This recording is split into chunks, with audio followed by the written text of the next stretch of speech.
Hi, this is Joe, and I'm teaching today for the men's gathering. I could not be at the gathering because I had to be with the other pastors and elders of Liberty to hear the results from the big survey we did as a congregation, and I had to be there, and so I could not be here. However, I was scheduled to teach, and so I am committed to that responsibility. And that means I'm teaching by video, and that also means that I'm going to do something that you can't do when you're preaching in a normal room. I am going to be on location. Yes, I won't teach the entire time from here. But I have a story to tell, and it involves a clogged toilet. And I did not clog this toilet for effect because that's just gross. But listen, when I was a youth pastor, I had an experience where one evening, a lady from our church, she discovered that there was a clogged toilet, that one of the kids had put a bunch of toilet paper in and it was clogged. And so she goes up to the senior pastor and she says, "Pastor, the toilet is clogged. Can you do something about it?" Now, he turns and he says, "Well, we should have Joe do it because he's the youth pastor." Now, nothing particularly wrong with that because I was a youth pastor and I should do things that I'm willing to do at any point. But the story goes on because at that point he says, when I was a youth pastor at a previous church I was at, they made me do things that I really hated to do. And so I'm going to make sure that he does the same thing so he can learn. I'm thinking to myself, I'm literally hearing this conversation. I'm thinking, what can I learn about you being mistreated at a different church? So, meanwhile, as he's explaining himself, he then goes on to say, or his wife goes on to say, "You know what? I think it would be really good. It would teach Joe how to be a servant." At that point, I about fell on the floor. And the reason is not because I wasn't willing to unclog the toilet. In fact, I went and unclogged the toilet. And I, in fact, saw it as my job. It was the toilet by the gym. It was kind of part of what I would do anyway if I found it myself. But what I found so irritating about the whole conversation was this concept that because of his positional power, that he was the pastor, he could not do something like unclog a toilet. Now, I don't think he should have unclogged the toilet because I think he was busy and had other things to do. I don't think he had to unclog the toilet because that's not necessarily the work that he's been called to do. But what if God does call us to do something that we don't like? What if God calls us to do something that's a little gross, that's a little bit unpleasant? Should we say, "Oh, well, that's not my job. I'm going to make the guy that I have power over next to me or under me, I'm going to make him do it because I want him to be a servant"? And so, today what we're talking about is servant leadership. We're talking about the proper use of power, and not just in the church. That's going to be my focus and my perception, right? Because I'm a pastor and I've worked in churches, and so my vantage point will always be from the church. But I just want us to talk about what is the proper use of power, and is it okay? Is it good? Is it bad? And how is it supposed to look? So join us, and we're going to be looking at Mark chapter 10, verses 35 through 45. It'll be a great story. I'm sure it's one you've heard before. So check it out. Today I want to talk about the use of power and authority in the life of a man. And I think this topic is one of those that you come at it with so many different viewpoints. In any given room, you're going to have people who are all over the board with this one. So if you grew up under unhealthy, abusive, authoritarian type church or family, you're gonna distance yourself from the use of power. You're gonna think power is bad, and you're just gonna want to operate like everyone just gets along, and let's just make decisions by consensus and committee and all that kind of thing. And if you're maybe if you're younger, right, you might have one approach to authority than a different, a different age. I know someone who's older might think of the need for law and order in our world, and they would be comfortable with, police officers and military, and younger folks might not be as comfortable, right, because generations approach authority differently. But no matter what, the use of power is such a crucial thing. The use of our authority is so important that we have to get it right. And so what I love is in Mark chapter 10, we have this story where the guys did not get it right, and Jesus had to set them straight. And so I think we can learn a lot from it. So if you turn with me to Mark chapter 10, we'll start in verse 35 and go to 41. This is what it says. And James and John, the sons of Zebedee, came up to him and said to him, "Teacher, we want you to do for us whatever we ask of you." Now that's funny, because if someone comes up to you and starts the conversation that way, you know they're about to ask for something big. And he said to them, "What do you want me to do for you?" And they said to him, "Grant us to sit one at your right hand and one at your left in your glory." And Jesus said to them, "You do not know what you are asking. Are you able to drink the cup that I drink, or to be baptized with the baptism with which I am baptized?" And they said to him, "We are able." And Jesus said to them, "The cup that I drink, you will drink, and with the baptism with which I am baptized, you will be baptized." Now, what Jesus was talking about, of course, was the cup of his suffering and the baptism of his death. He was literally telling these guys ahead of time, now they didn't know it, but he was telling them that, yes, in fact, you will suffer just like I did. Yes, you will die just like I died, and you will share in these things. Verse 40, "But to sit at my right hand or my left hand is not mine to grant, but it is for those for whom it has been prepared." Principle number 1, never grab for power. Never grab for power. Matthew, Mark, and Luke all tell this story. In the book of Matthew, you see the mom of James and John coming up to Jesus and asking Jesus to grant them the exact same thing that's in this story in Mark. And if you had just that version of the story, you would think, oh, it's just Mama Zebedee looking out for her babies, and she just loves her sons, and she's just... But you get this story 3 times, and every single time the disciples get indignant, and every single time Jesus has to teach them and correct them. So you know that this is a big deal. You know this is an important thing. Can you imagine one of the disciples, you're just sitting there and you hear James and John go to Jesus and ask this, or you see his mom do it, whatever, and you come up and you're like, who do they think they are?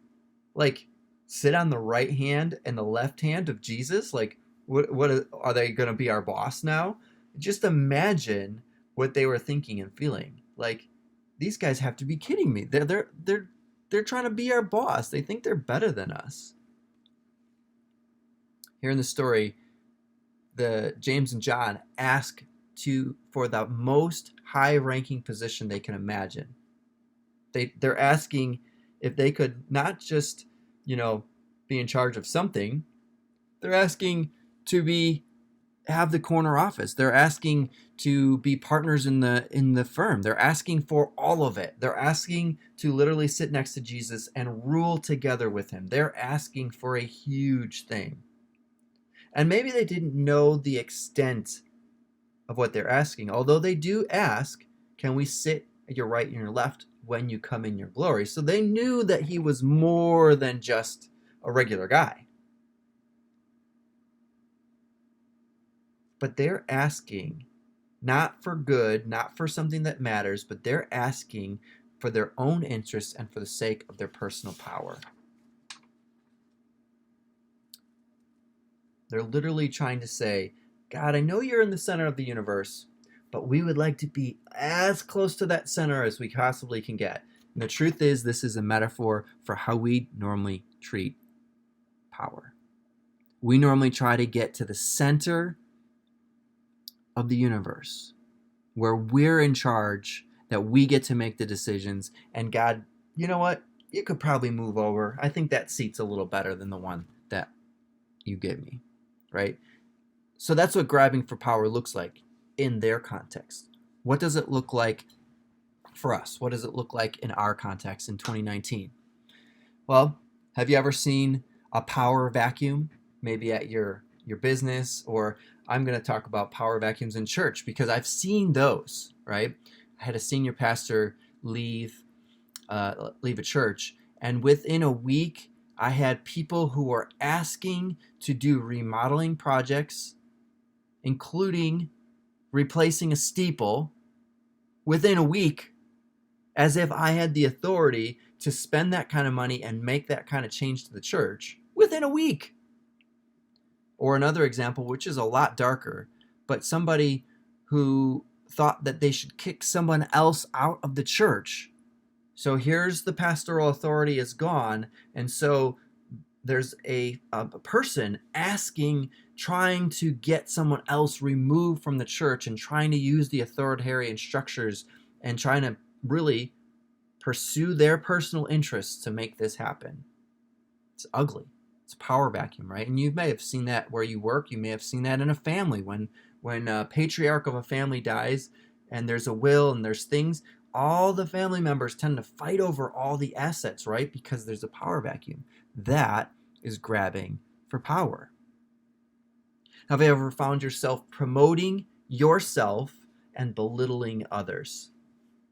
You know, you're at your job and you're in a meeting and you want your ideas to be at the top, and it's not about our ideas, but it's about your ideas.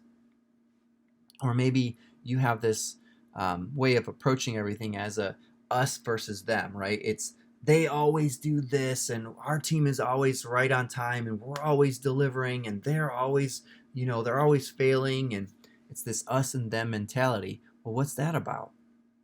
That's literally a version of grabbing for power, right? It's the I'm going to make our team better and I'm going to belittle that team. Or maybe you've participated in gossip and slander that happen right in the shop, right? You're just standing there, guys are talking, drinking some coffee, and next thing you know, there's this conversation about those no good so-and-so people or that girl who sits in the office and answers the phone, and there's this gossip and this slander, and it's all about making yourself look better and making that other person look bad. Have you ever found yourself hoarding resources or opportunities or leads or ideas or credit? If you find yourself kind of hoarding those kind of things and never sharing them, never sharing leads, and I'm not talking about opening up your phone contacts and just giving them to the competitor on the street. No, I'm talking about in your office with the people you work with, right? What's so bad about openly sharing the work that you're doing, right? Do you ever find yourself rejoicing at the shortcomings of another employee, or even highlighting them like, oh, that guy's always late, right? That's grabbing for power. Now, it might be tiny, right? It might be just like almost not that important, but it's still grabbing for power. And let me tell you something.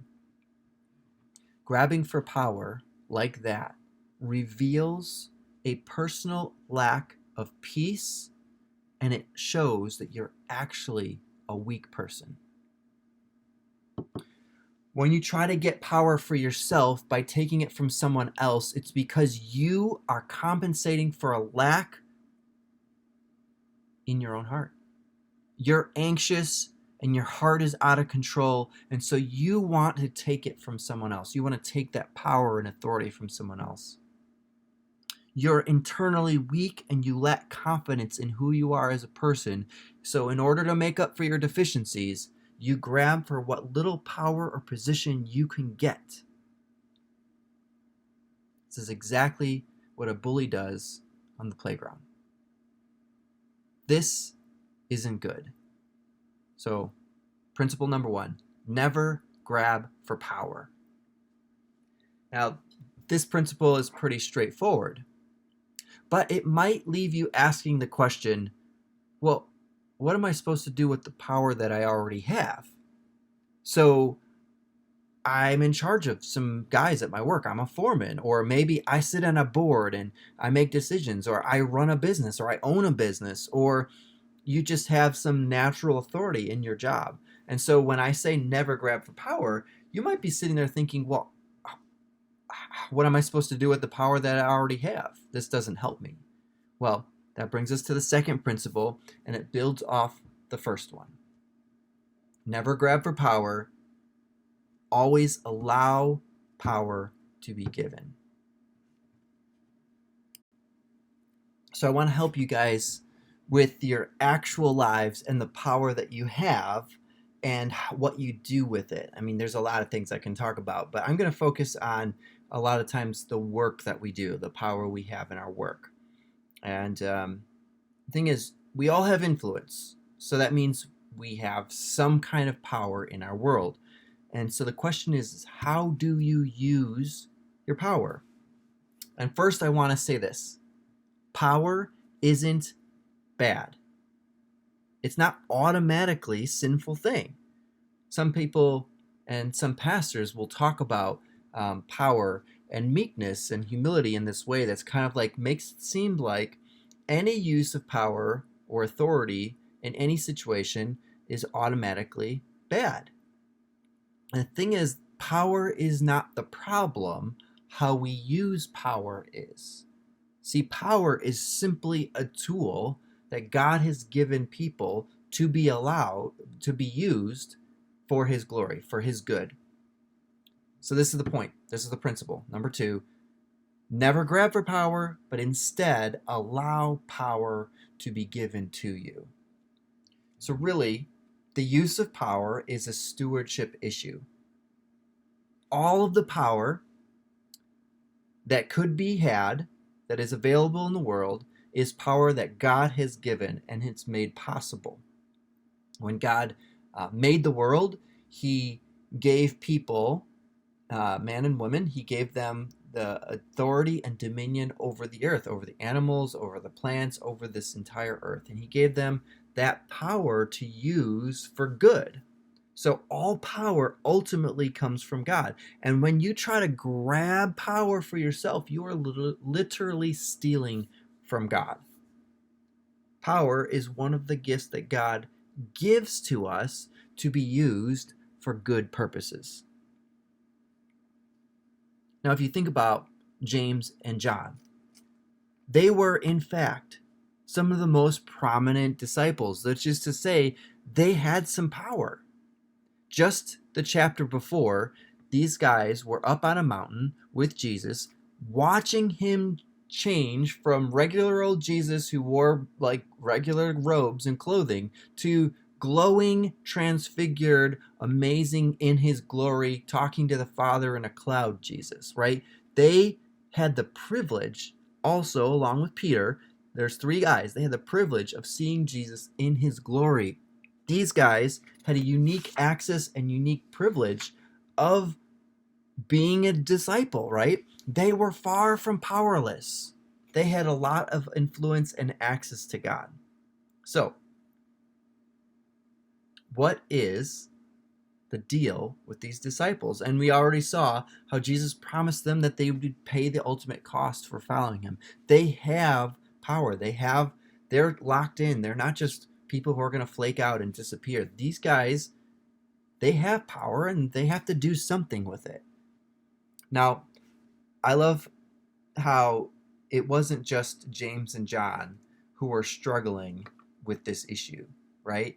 As you read the story, you see in verse 41, and it says, "And when the 10 heard it, they began to be indignant at James and John. And so then Jesus called them to him, and he said to them, by the way, when Jesus calls his disciples to him, that is a use of Jesus's power. He called to them, and he starts to teach them. Power is never grabbed, it's given by God. Now the question is, when you come to this point, right, you have to figure out, well, what does that mean, right? Power is not grabbed. Okay, I can see some of the situations I shouldn't be in, I shouldn't follow, I shouldn't do, but how do I make good use of the power that I have that's helpful and healthy? So let me make this practical. Power in the church. We'll start where I know.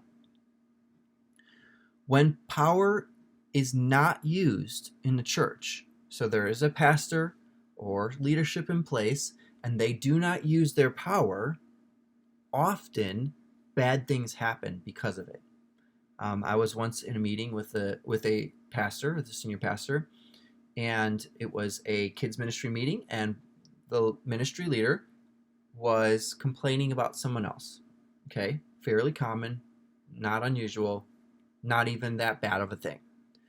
But this complaining took a turn, and it became slander. It became an accusation that this other person they were talking about wasn't preaching the scripture, and in fact, they were preaching heresy. Now, that wasn't happening at all, and I was the young guy in this situation, and so I was kind of sitting watching what was happening. And I watched as our senior pastor allowed this person to slander someone else without saying a word. And it made me really uncomfortable, because it meant that this other person is being talked about and abused, but no one is defending them or saying, yeah, we're not going to go into that, or we're not going to deal with that. So I had to speak up in that moment. And I said, I don't think that's a fair representation of what this other volunteer is doing. And I just realized that when power is unused, things can go unchallenged that should be challenged. Sin can be left unconfronted when power isn't used, and slander can be allowed. Or you get the different example. This is a different example completely. How about when power is abused? I have literally seen the use of power destroy churches, like completely, so that they no longer exist. I have seen a selfish pastor giving positions away to his own family members. I've seen people being treated badly, and I've seen that same pastor act as if he was the great shepherd of the church, forgetting that he was first a sheep. Ultimately, the price that was paid was that church split. Same situation. I've seen power abused by not a pastor, but a younger pastor who was under his authority. And I saw that this younger pastor saw the opportunity to grab power for himself, saw that opportunity, and he started to gossip, and he started to criticize, and he started to talk really bad, and he started to gather a coalition of people who were angry.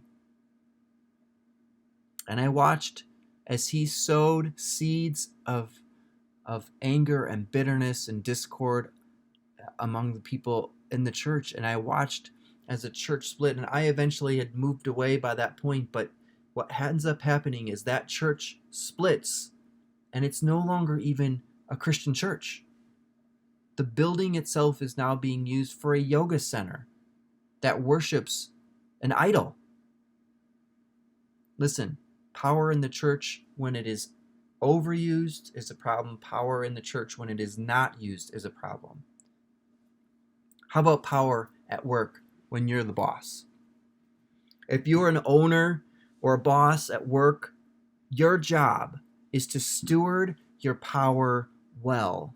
It's to be fair and generous. even be willing to do some dirty work, right? If you're an owner or a boss, you are stewarding power that was given to you. It's your job to remember that you have the privilege of being in that place of power. So don't be passive, right? If something needs to be confronted, if someone isn't doing their job, if something is being done wrong, don't be passive. Confront it, deal with it, right? There's this line that I really like from a pastor. His name's Craig Groeschel. And he says, people don't care how much you know, they want to know how much you care. So if you're a boss in a job and you have power because you have power, well, make good use of that power by showing care for those who you lead. How about power at work if you're an employee? Well, it's your job to build others up. Be the guy who's got everyone else's back. Be that guy. If you're on a team, be productive on that team. Do your part. Don't slough off. Don't let others do the work. Be a part of that team. Be productive. There's a saying, it's attributed to Harry Truman. It says, it's amazing what you can accomplish if you do not care who gets the credit. I think it's often that we want to get the credit for stuff that we've done. And so we use our power to make sure that people know that it was our idea. But instead of that, why don't you allow power to be given to you? Why don't you give your credit away? It doesn't matter who gets the credit. If it was a good idea, it was a good idea. Also, if you're an employee, remember, power is more than your position or your title or your pay. Power is your influence. You can literally be more influential than your boss if you have that power that you use and you keep under control. You can be more influential because it's not about position, it's about the relational influence that you have, right? That's what we're talking about, right? Don't grab for power. Instead, allow power to be given to you. So what's Jesus' solution? Where does the story go? Well, let's pick it back up in verse 41. It says this, and when the 10 heard it, they began to be indignant at James and John. And Jesus called them to him and said to them, you know that those who are considered rulers of the Gentiles lord it over them, and their great ones exercise authority over them. But it shall not be so among you. But whoever would be great among you must be your servant. This brings us to point number 3. Principle 3 is this: don't imitate the world's power structure. Jesus says it this way: let's see, how did he say it? He says, let it not be so among you, right? But it shall not be so among you. Verse 43. When I talk about the world's power structures, I'm not talking about basic HR practices of employee evaluations or hiring or even firing, because sometimes those things are absolutely and completely necessary. And I don't think Jesus means those things either, right? In the New Testament, you see Jesus giving instructions about how to treat people who own slaves, right? And so what Jesus is not doing is he's not abolishing structures like that. What he's doing is he's saying it's about the abuse of power. Don't imitate the world's structures, the world's power structures, because the Gentiles lord it over them. See, this is the use of power that damages people who are under it. Again, let's give some practical examples. Abuse of power in the church. So, I'm sure you've seen many examples of this, but pastors abusing power seems to have gotten a lot of press lately, right? You have famous examples of Bill Hybels from Willow Creek. You have famous examples like James McDonald from Harvest, and you have Mark Driscoll. Like, these are guys whose churches were massive and their influence was huge. Their podcasts, their preaching, their conferences, their books. I mean, these guys are like doing massive things, right? Tons of people, tons of power, tons of authority, and all of a sudden they go from being way up here to crashing and burning. And the reason is, in every single case, power and its abuse. Not because they had power, but because they abused power. Now, every single story is different, right? But this is not okay. Pastors abusing power is not okay. There is no authority for pastors to abuse power like this. It is not okay. How about another example? When a pastor has an affair with a church member, this is not okay, right? This is an abuse of pastoral authority because it's a pastor taking advantage of someone who's vulnerable, who's under their shepherding care. This is not okay. It's not okay for a pastor to have an affair at all, but it's especially egregious when it's somebody in your own church. That's an abuse of power. Maybe you've seen church members abusing power. Remember how I told you about that church split that I experienced? Well, part of that story is on the day when the congregation was going to vote whether they were going to dissolve the assets of the building and they were going to sell it to another church and kind of merge with a different church, a larger church in the area. On that day of that vote, people were so angry and so upset. It is in fact true that a small child was trampled when people rushed out of the room. That is a fact. And not only that, but police were also called because people were so angry and it was going to come to like a fight. That's not okay. See, the abuse of power isn't just something that pastors do, right? Or people who are in charge do, right? The abuse of power can happen at any level, and it's not okay. What does the abuse of power look like at work? You know, all these sexual abuse scandals, hashtag Me Too, these indicate a rampant abuse of power against women. It's not okay. This is an abuse of power. It's just an example. It's the expression of it is in sexual, right? It's in the sexual world, but it's not okay. How about unhealthy work environments? Like, don't let your personal demons of anxiety and fear and isolation damage your employees, right? When you're operating from an unhealthy place and you bring that into where you're working, guess what? If you're a boss, you are going to translate that environment and that culture that's in your own heart out to your people. I worked for this forklift place. We repaired forklifts, and I worked for a boss, and I liked him on most days, and he was a pretty good guy on most days.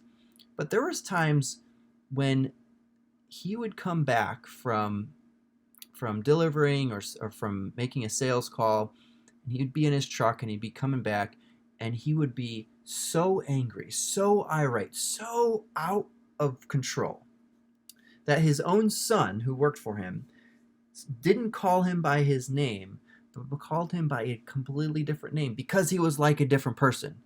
Now, I don't know if there was some actual counseling needs that were there or what, but I do know that this boss's anxiety and his anger and his personal issues spilled out onto all of us. Even me, I was a shop kid. I just cleaned the tools and put stuff away and unloaded trucks like that. That's all I did. I had no responsibility in any of the things that happened to that man earlier in the day. And yet I bore the brunt of his abuse sometimes because I was there. Listen, people matter more than things. When we forget that, we abuse people, right? The bottom line is more than just the dollars. The bottom line is also what kind of good you're doing in your people's lives. And I wanted to say something about working in a high stress environment. And I can't imagine anyone not working in a high stress environment. I think most of us do. So, what do you do then? Often you're not in control of the abuses of power that are around you, right? You're not in control of that. You can't control what the union does. You can't control what the weather does. You can't control what's happening with the machine. You can't control a lot of the high stress elements of your job. But you do have power to use to either make it better or worse. Why don't you let your area of control be drama-free and grace-filled? The area of control you have should be better because of your power, not worse because of your power. So don't imitate the world's power structures. And this brings us to the last point, and it contrasts to the point we just had, which is don't imitate the world's power structures. Instead, serve others first. It's principle number 4, serve others first. So if you look with me at Mark 10, verse 43, this is what it says. But it shall not be so among you. But whoever would be great among you must be your servant, and whoever would be first among you must be slave of all. For even the Son of Man came not to be served, but to serve, and to give his life as a ransom for many. Jesus isn't abolishing leadership, but he's contrasting a type of leadership with a type of serving. There is a leadership function. Leadership matters. The world needs your leadership. But Christians do leadership differently. The difference is servant leadership. A servant leader asks, are those under my power better because of me? Have I served them well enough for them to serve others in turn? I think sometimes we're afraid that if we are servant leaders, that we're going to basically turn into homeless people, right? We're gonna give so much away, and we're gonna serve so much, and that our businesses are gonna fail, our ministries are gonna just go away. It'll cost us everything because we just gave it all away, and we served everyone, and we didn't do anything. We didn't lead anything. But what happens if you use your power to serve others, and those people in turn get the idea that their role is to serve others? All of a sudden, everyone's serving everyone else. There's this great quote from Andy Crouch from an article, and he said, power is not the opposite of servanthood. Rather, servanthood, ensuring the flourishing of others, is the very purpose of power. In other words, God has given you power to serve others first. He's given you power to do something amazing, which is to serve others. We must use our power to serve others like Jesus did. The more Jesus served others, the greater he became. His death on the cross is the ultimate act of service for mankind. But that act on the cross turned out to be the act of service that became his very glorification and allowed him to sit next to the Father in heaven. Philippians 2, 8-11 says this, and being found in human form, he humbled himself by becoming obedient to the point of death, even death on the cross. See, there's his humility. Therefore, this is God's response, God has highly exalted him and bestowed on him the name that is above every name, so that at the name of Jesus every knee should bow in heaven and on earth and under the earth, and every tongue confess that Jesus Christ is Lord, to the glory of God the Father. So you got 4 principles. Never grab for power. Instead, allow power to be given to you. 3, don't imitate the world's power structures. Instead, serve others first. That's it. And I hope you have some great discussion after this, because this is an important issue. Everyone has to deal with this. And I'm really glad to have the opportunity to teach, even though it's just on video. Hopefully you have a great discussion. Love you guys. See you on Sunday.